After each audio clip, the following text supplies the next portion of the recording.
मेरे कुछ बच्चों को ऐसा लगता है कि मेरे सच्चरित्र को पढ़ना या मेरे सच्चरित्र का सप्ताह पारायण करना वो गुरुवार से ही शुरू कर सकते हैं। तो ऐसा नहीं है।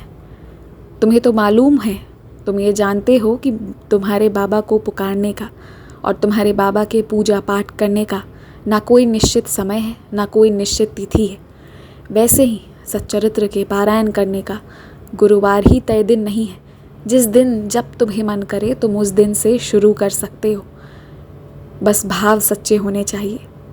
तुम मुझे सुबह पुकारो या रात पुकारो, जैसे मैं हाजिर हो जाता हूँ ना, ठीक वैसे ही तुम किसी भी दिन शुरू करो, आशीर्वाद तुम्हें मिलेगा।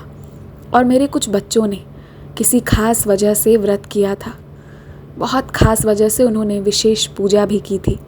तो उन बच्चों से कहने जा रहा हूँ कि अब हिम्मत मत हारना, अब तुम मंजिल के बहुत करीब हो। तुम्हारी इच्छा अब पूरी हो जाएगी। इस गुरुवार को पूरे मन से, पूरे भाव से मेरे सामने 5 मिनट बैठकर मेरा नाम जाप करना। तुम्हारी इच्छा इस बार पूरी होगी और तुम खुद खुशी से मिलने आओगे मुझसे। देखो, ज़िंदगी में धन ज़रूरी है, मैं मानता हूँ, जीने के लिए, लेकिन सर्वप्रथम है तुम्हारा स्वास्थ्य।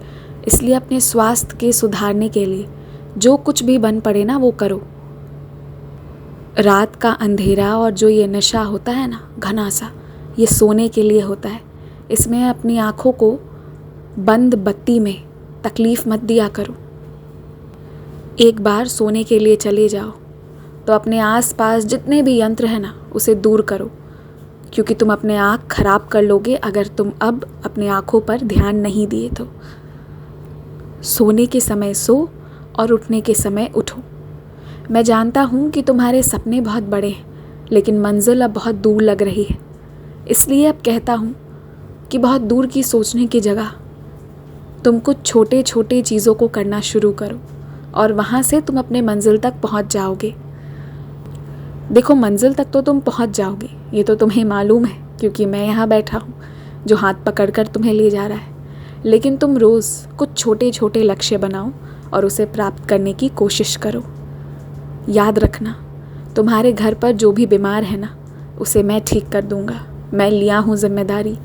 और कभी कभी ऊदी लेने के बाद भी जब ज़ोरों से बीमार पड़ो ना, तो ये समझ लेना कि वो बीमारी मैं जड़ से ख़त्म कर रहा हूँ। मेरे ऊदी पर और मुझ पर जब विश्वास दिखाए हो तो विश्वास बनाए रखना। बहुत खुश रहो। इस बार तुम्हारे साथ एक अद्भुत साई लीला होगी जो आज से पहले ना हुआ था। खुश रहो।